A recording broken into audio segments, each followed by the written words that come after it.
I am so sick of people telling me, oh, so-and-so told me to do this, or they told me to do that, and I listened. Oh, okay, well, what did God give us?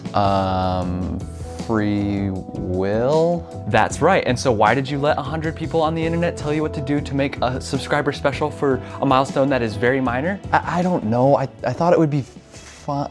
It is fun. It's because they told me to make something special. Nuh-uh, you can't let people tell you that. You can't do that, okay?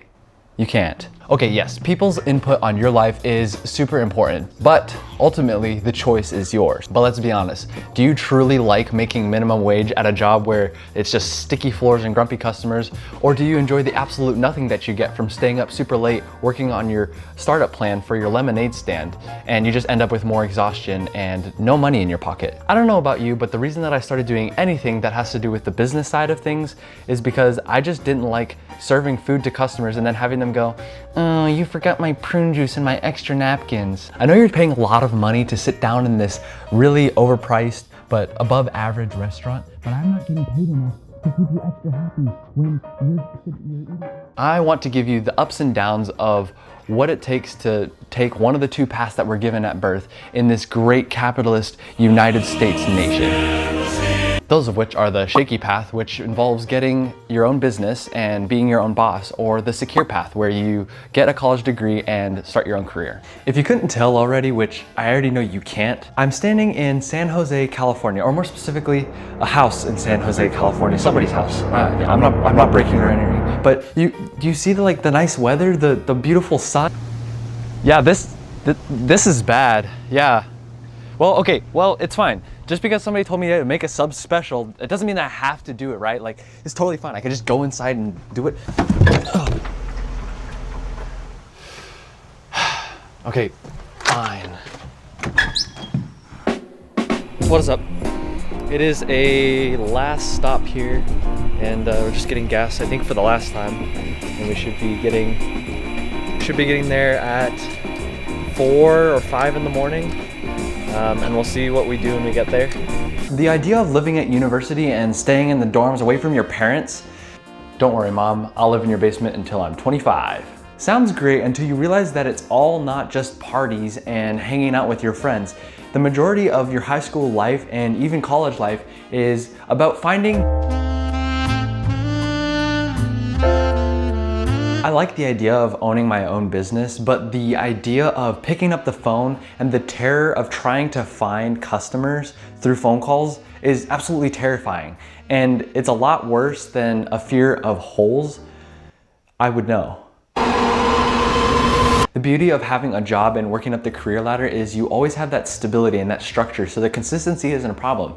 You can basically go into work, do the same thing, become a valued employee, start working up the ranks. You kind of just work through this flow of motion that each business has and helps you get to the level of success that you want. I think everyone's idea of a job is like working around food or elderly people, but the thing is you actually have to learn how to get good grades. First of all, you have to learn how to learn, and then you got to start making financial decisions, which isn't really taught to us in high school.